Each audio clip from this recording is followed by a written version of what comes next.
What's up, everybody? Welcome back to the channel. It's your boy Kangaroo Black coming back with the morning after Rivalry Week. And Rivalry Week, it was all that it was intended to be in 2024. We had a lot of great games going back to Friday night. Yesterday, we had more than one scuffle. Man, it was great. Teams went down that shouldn't have went down, and I love that. We had some of these ranked teams to go down to unranked teams. Boy, I tell you, I love it, man. But anyway, let's go ahead and get into talking about some of these games. I'm going to talk about more than my Alabama Crimson Tide beating the brakes off those Auburn Tigers. But that's the game I'm going to talk about first, considering it's my Alabama Crimson Tide. And yes, we got the win over those Auburn Tigers 28-14, in which I thought it could have been worse than that. Had it not been for turnovers, man. We got to take care of the ball, man. Jalen Miro, 3 turnovers, 2 fumbles, and an interception. Ryan Williams had a fumble, but hey, it was to no avail. Auburn couldn't do nothing with it.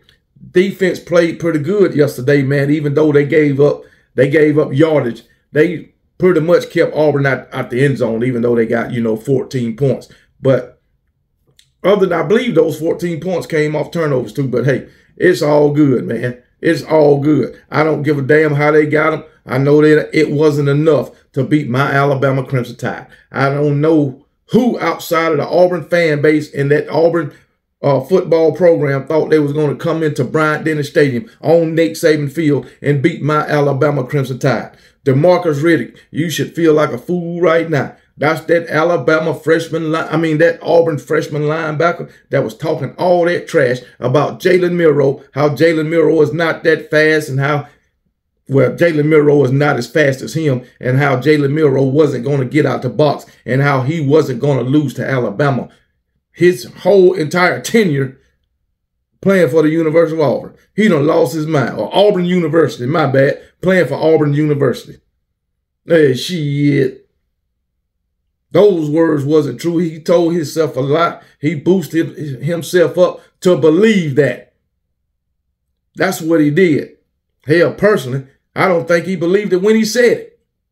But that's just me. But anyway, Jalen Miro came out and ran for 104 yards and 3 touchdowns on their ass while throwing 256 yards, 18 of 24. They couldn't stop that man. They couldn't stop him. J.M. Miller, 84 yards. Finally, running backs get the ball. J.M. Miller, 28 carries, though, for 84 yards. That's not too good. 3 yards a carry. Justice Haynes, once again, only gets 7 carries. He had 3 last week, 7 this week. I'm telling y'all, Justice Haynes might be out of here, baby. But anyway, Justice Haynes only 7 carries. But, hey, it be that way sometimes. Jeremy Bernard, 7 catches for 111 yards. Great game for him. He didn't have any touchdowns. No receivers had touchdowns, but hey, it's all good. But Justice Haynes, he did score a touchdown on his 7 carries, but I think he should be getting the ball more. I think, each running back, they should split it up, kind of even numbers. Both of them are great running backs. But we'll see, man. We will see. Bray Hubbard had an interception on the defensive side of the ball, along with Xavier Brown. He had to, the second interception at the end of the 4th quarter pretty much sealed the daggone game. Man, but it was a great game. Had a scuffle in the game, man. That damn number 5, man, he started all the bullshit, but yet our number 8, Devontae Smith, get penalized and get through out the game. That's bullshit. I don't know what these refs are on.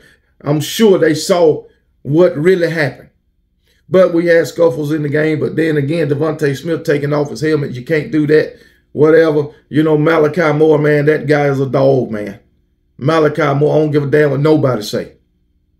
Malachi Moore is that guy. He came ready to play yesterday. He was over there in the little scuffle riding with his teammate, Devontae Smith. So hell yeah, man. Hell yeah. But these two tackles for Alabama, they need to get their shit together. They need to get it together. On one of the sacks where Jalen Miro fumbled the ball, man, Caden Proctor, he just straight missed the blitzing edge rusher, man. Maybe he was too fast for him. I don't fucking know. But he damn sure missed it. And Jalen Miro sack fumble. But hey, I don't think Auburn really did nothing on that possession with that fumble, man. So hey, it is what it is. I mean, I don't care if they did. They still lost. My Alabama Crimson Tide then beat the hell out of them Auburn Tigers 5 years in a row. And I just love it. I just love it. Add Hugh Freeze name to the list of Coach Kalen DeBoer's add it to Coach Kalen DeBoer's list. Coach Kalen DeBoer be putting these daggone so-called, well, I can't even put Hugh Freeze in that category, but so-called great coaches in the damn graveyard. College football coaching graveyard. A lot of them in there because of freaking Kalen DeBoer. Do I need to name a few? Lincoln Riley, Steve Sarkisian, yeah, Dan Lanning, Kirby Smart. Do I need to name any, man? And now he done put Hugh Freeze up in there, right beside him, all of them lined up. But anyway, my Alabama Crimson Tide beats the hell out of the Auburn Tigers. I don't care if it was only about 14 points. They beat the hell out of them with 4 turnovers.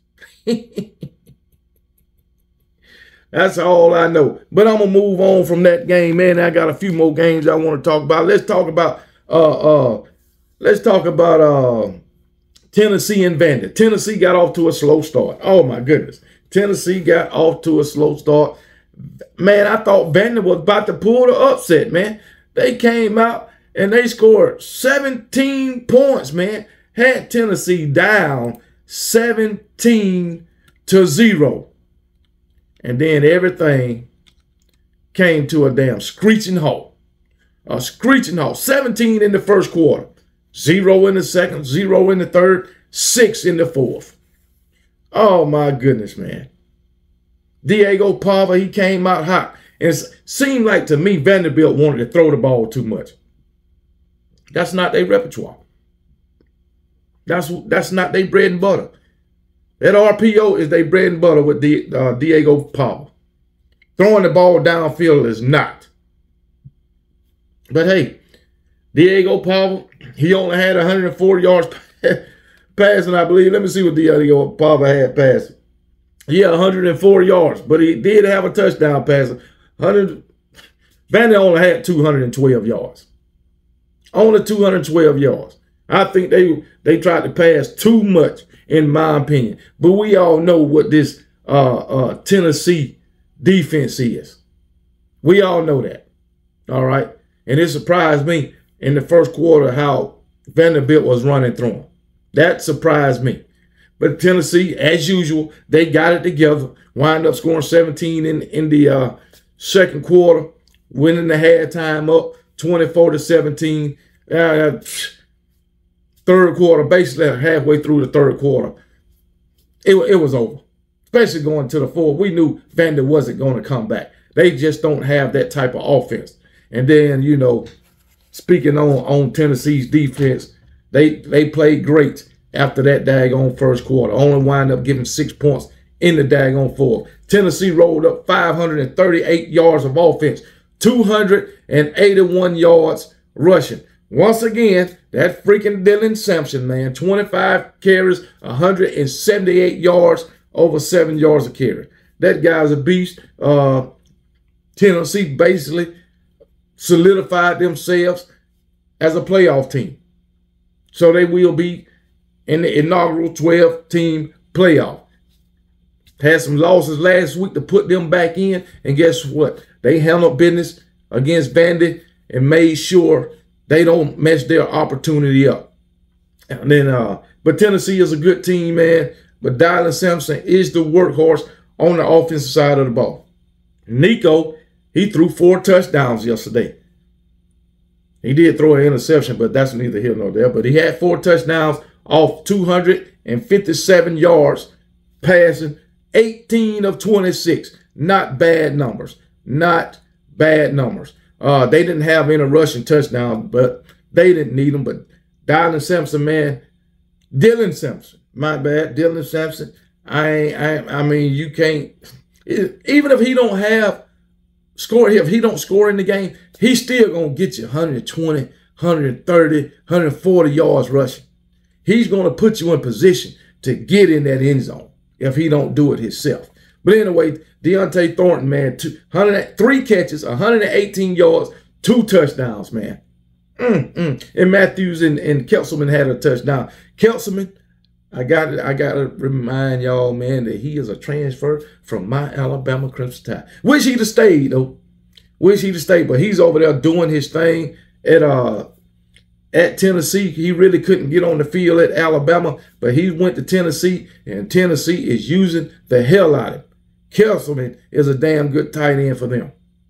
So shout out to that damn Josh Heupel for seeing the talent in Miles Kelselman.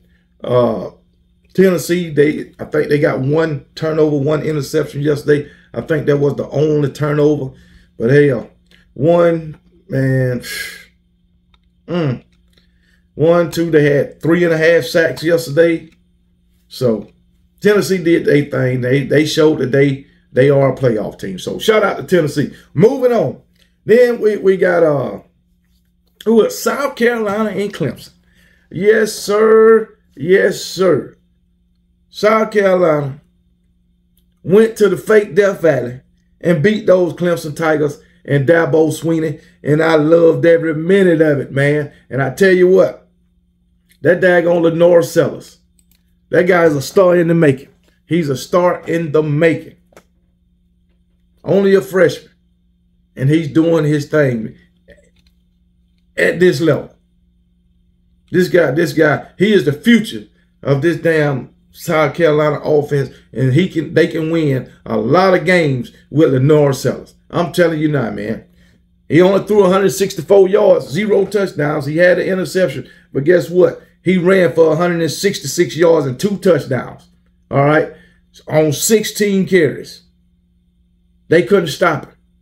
They couldn't stop him. Like I say, he left his goggles at home, and he could see clearly yesterday. And he saw that those South Carolina Gamecocks was going to get a win over the Clemson Tigers. Even though Clemson lost, all right, they still going to the ACC championship with a chance to win the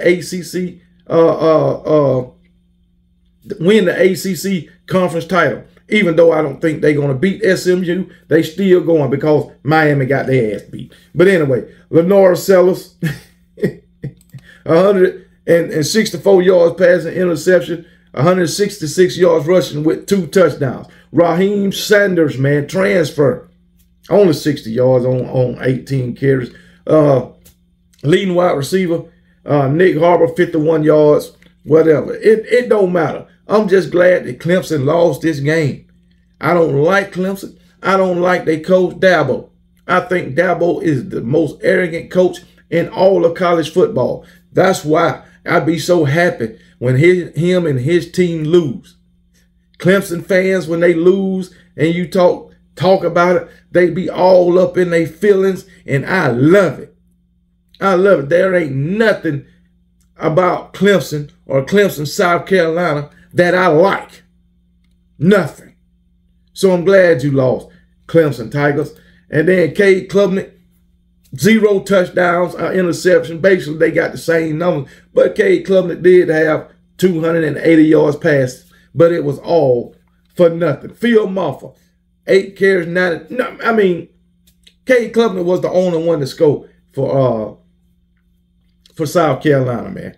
He was the only, well, he had 2 rushing touchdowns, 10 carries for 62 yards and 2 touchdowns. It was a game for the quarterbacks. Lenore Sellers run for 2 touchdowns. Cade Klubnik run for 2 touchdowns. That's all the offense could do, was score with their daggone quarterbacks. But Lenore Sellers did put South Carolina in position to at least kick a field goal. So, hey, I love it. I love that Clemson lost. And if you're not a Clemson fan, I hope you love they lost too. Because I know a lot of SEC fans get joy out of Clemson losing because they think they somebody. Well, you're not. You ain't been nothing since 2018 when you beat the brakes off my Alabama Crimson Tide. Like I said, Clemson fans, keep holding that high. because you ain't got nothing else to hold on to. All right, moving on, man. I think what I did, Texas and Texas A&M. Texas took care of Texas A&M. I mean, Texas A&M came out. Texas came out, scored 17 points in the first quarter. The first half. Didn't score a damn thing in the second, man. They threw a pick six. That's what they did in the second half. That's all they did. All right. Texas A&M, that offense couldn't do. They could do absolutely nothing. Absolutely nothing. The damn offense didn't score a freaking point. Not a freaking point. Man, they only had 248 yards of offense, 146 passing, 102 rushing. You can't win like that. While Texas rolling up 450 yards on them, 17 points. I thought Texas was just gonna blow these guys out their own damn stadium. The way the first half went, I thought it possibly was gonna be 31-0 at halftime, but it was only 17-0. So hey, it is what it is. Quinn Ewers, he did his thing. Other than throwing that pick six, he did pretty good, man. Arch Manning came in there, ran for a touchdown, man. So, hey, Arch Manning, man, he going to be a good quarterback for them, man. I knew when they put Arch Manning in the game, they put him solely in there to run the damn ball. I don't understand how these coordinators can't see what fans see. I just don't understand it, man. Quinn Ewers, 218 yards, a touchdown, an interception, 17 for 28. Weisner, who ran all through this daggone Texas A&M defense, 33 carries for 186 yards, over 5.5 yards a carry. He was the main guy in the run game. Matthew Golden, 3 catches, 73 yards, and Helm, 6 catches, 58 yards, and Wingo, 2 for 49. Those are your main 3 guys in the passing game. Jaden Blue, his only catch was a touchdown. One catch for 7 yards and a touchdown. So, but yeah, man, I like what I see in Texas, man. They going on to the SEC championship, and after this win, because this game was for a chance to play in the SEC championship for both teams. And just like I thought, Texas took care of business to have their chance to play in the SEC championship in Atlanta, their first year in the SEC, and it will be a rematch between Texas and those Georgia Bulldogs. All right, moving on. Who else we had? We had out of conference Ohio State to lose against Michigan. Another ranked team losing to an unranked team. Yes, sir. Another team to lose to an unranked team. But 13-10, like I said last night, Michigan, you paid $20 million to take an L at the hands of your rival, Michigan Wolverines, without Jim Harbaugh. And you can't beat the guy who cried more than anybody in the SEC, and I'm talking about crying real tears, Sharon Moore. Ryan Day, man, your seat hot as hell. I'm going to tell you that right now. This was your year that everybody picked you to beat Michigan, and you couldn't get it done. And like I say, last night, y'all wanted those Ohio State players wanted to fight after the game because Michigan tried to plant their flag in the middle of your field where you should have took care of business. You should have took care of business, during the game. You should have wanted to fight during the game. Show some heart. But nope, you didn't. You let that $20 million go to waste. But it's all good, man. You lost 13-10 to your rival, who is just hot garbage this year. But hey, it bees that way sometimes.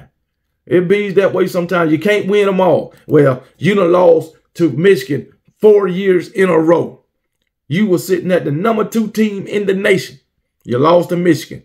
This just as, well, no, it ain't as bad as Alabama losing to Vanderbilt. Nope, it ain't that bad. Alabama was number 1. But I don't give a damn. I don't give a damn.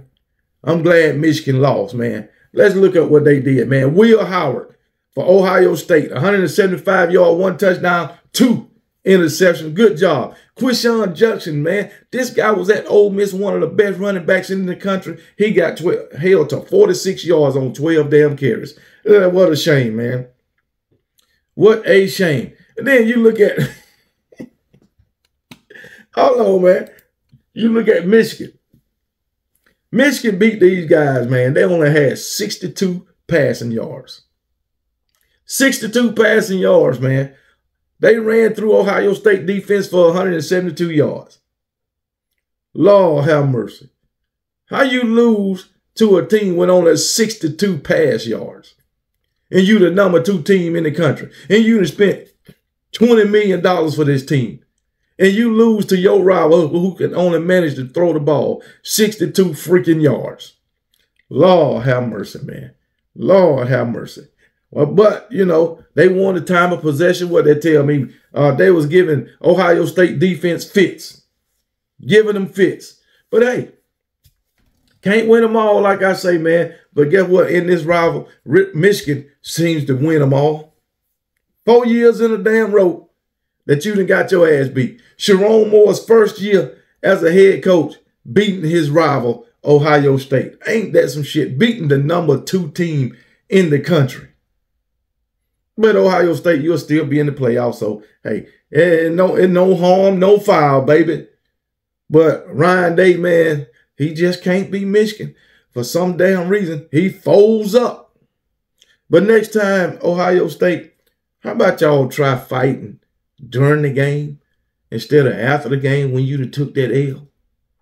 All right. But moving on, I believe this is the last game. Last but not least, Miami Hurricanes, baby. Losing to unranked Syracuse. We had 3 ranked teams, man. Number 6, Miami. Who else we had? Number 2, Ohio State. And we had another ranked team to go down to an unranked team yesterday. But that's neither here nor there. But anyway, Miami. You had a chance to go to the ACC championship. By you losing, and Syracuse winning, that put Clemson in the ACC championship game against SMU. Damn, Miami, you threw your chance away. You were talking shit when Alabama did that shit last week. Now, it's your turn. And I'm glad that you lost so you can shut that shit up. What are you going to say? Oh, we only lost 2 and y'all lost 3. I don't give a damn. We will be sitting side by side watching the playoffs, in my opinion. That's if they don't decide to put Alabama in over y'all, even though we got 3 losses. Because it's the brand. It's Alabama. And they always going to give them the benefit of the doubt. Not Miami. You don't have winning pedigree. You don't. Continue to live off 2001. The 1980s, the early 1990s. But Syracuse whooped that ass on yesterday. Matter of fact, an unranked Syracuse. Thank you. So number 6 goes down. Number 2 goes down. Somebody else went down. I just can't remember. I don't know if I got it. Ohio State goes down. Miami goes down. Somebody else went down. But anyway, I don't give a damn. But you got that ass beat, man. I done told y'all Mario Cristobal is not that guy, none whatsoever. Cam Ward, he did his thing once again like he always do. 349 yards, 2 touchdowns, 25-36, all for nothing. All for nothing. Kyle McCord did his thing too for those Syracuse Orangemen. 26-36, 380 yards, and 3 touchdowns. Yes, sir, buddy. Don't you just love it? Don't you just love it, man? Oh, man, you're running back, man. Damian Martinez, 10 carries, 84 yards, a touchdown. Then you had Fletcher. He scored 2 touchdowns. Restrepo had him a touchdown, 148 yards receiving on 9 catches. Jacoby George, 6 catches, 121 yards. You had Arroyo, he scored a touchdown. All of that for nothing. All of that for nothing, man. And now 1 wide receiver for daggone Syracuse had 100 yards. But guess what? One of them, Allen, had 2 touchdowns on 82 yards. That wasn't, I mean, yeah, they did have 120. But running back, Allen, 82 yards, 2 touchdowns. That's what I'm talking about. And then you look at the receiving core, Pena, 128 yards and a touchdown on 6 catches. Meeks, 110 yards, 2 touchdowns. Y'all defense sorry. Y'all got the sorriest defense in all of college football, Miami. You had a 21-point lead and you squandered it away. I bet them Miami fans, they were so happy in the first quarter, man. Going into halftime, not really going into halftime because you was up 28 to 14, 21-14 at the half. So y'all still felt kind of comfortable, but giving up a 21-point lead because you had 21 points because Miami didn't have a single damn point when you had 21. But they managed to score 14 in the second quarter. But then the second half came. They came out in the third quarter and put up 21 damn points. Tied. It was 28-28. But then, guess what? Fourth quarter happened. Fourth quarter. Y'all put up 10. Y'all put up 10. They ain't need that. They put up exactly what they needed to put up. 7. A 21-point lead. A 21-point lead. How you give that up to an unranked opponent? Your rival. Matter of fact, I got to call my homeboy, check up on him, make sure he all right, because he's a Canes fan. All right, but we ain't going to stay on that too long. Thank you, Miami. I'm sure Clemson, thank you too. And guess what? Syracuse coach was talking shit. He told Dabo to thank him for putting them in the daggone ACC championship game. Yes, he did. But hey, I need to hear no doubt. Congratulations, Miami. Congratulations. Mario Cristobal is not that guy. How many times we done told you this? Anyway, last but not least, Friday night, Georgia beats Georgia Tech in an epic battle. An epic battle, man. Georgia Tech came ready to play, and that they did. They took a loss, 44-42, 8 overtimes. Can't take nothing away from Georgia Tech. You got to give credit to those Georgia Bulldogs. They was down big, too. I think they was down 17 points. All right, they scored all 8 points in the second half and in overtime. So they was down 17 points at the half, 17-0. Gave a valiant effort, came back, won the damn game. But you can't take nothing away from Georgia Tech because nobody expects Georgia Tech to do what they did against their rival, Georgia Bulldogs. All right, and Georgia Tech was on the road. Okay, so hey, it is what it is. Shout out to them Georgia Bulldogs, man. They'll be in the SEC championship on Saturday against those Texas Longhorns. And that should make out to be a great game. It's a rematch, round 2, once again. So we'll be tuned into that. And that's pretty much my wrap up for Rivalry Week. You know what I'm saying? So hey, y'all enjoy the rest of y'all day. Be blessed. Watch out for the hot seat. It'll be out later today. And hey, we'll have a live tonight and then talk about these games, some of these games. So hey, y'all be easy. And remember, KB don't remember to be blessed. KB don't give a piss about nothing but the tide, and roll damn tide.